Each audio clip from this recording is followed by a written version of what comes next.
En parlant de chaos, je crois que s'il est un service qui en est un exemple type, c'est celui de l'hôpital. On sait qu'aujourd'hui, la situation est intenable parce que nos soignants sont épuisés, parce que aujourd'hui, nous avons un système qui fait de la tarification à l'acte, et à côté de ça, vous avez des lits qui sont fermés. Il y a plus de 120 services d'urgence qui sont menacés de fermeture, et puis il n'y a pas de solutions qui sont apportées par le gouvernement. Donc ma première interpellation, c'est de demander au gouvernement que comptez-vous faire pour justement sauver ces services d'urgence et que comptez-vous faire pour lutter contre les déserts médicaux. On sait qu'aujourd'hui, beaucoup de nos concitoyens n'ont pas d'hôpital à moins de 30 minutes de chez eux. Eh bien nous, parmi nos propositions, nous voulons qu'il y ait la possibilité d'avoir un accès à des soins à moins de 30 minutes de son domicile. De la même manière, on sait très bien que ce qui guide l'action de ce gouvernement, c'est une approche comptable de la santé. Or, la santé, c'est un bien public, c'est un service public qu'il nous faut protéger.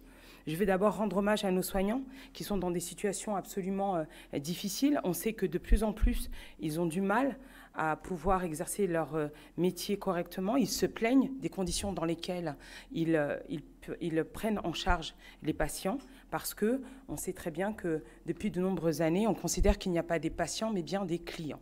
Donc il faut sortir de cette logique comptable et donc nous interpellons aussi le gouvernement, quelle va être la revalorisation des salaires de nos soignants, quelle solution veulent-ils apporter lorsqu'on sait que beaucoup d'infirmiers, d'aides-soignants ont quitté la profession.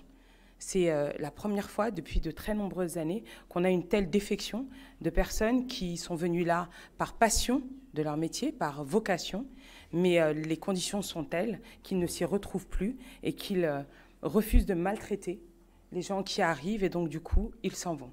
Donc c'est ma deuxième interpellation. Que comptez-vous faire pour que justement ces professionnels de santé puissent revenir dans notre hôpital public? Que comptez-vous faire pour sauver l'hôpital public? Parce qu'il est assez aisé d'applaudir les soignants. Nous l'avons fait pendant la pandémie.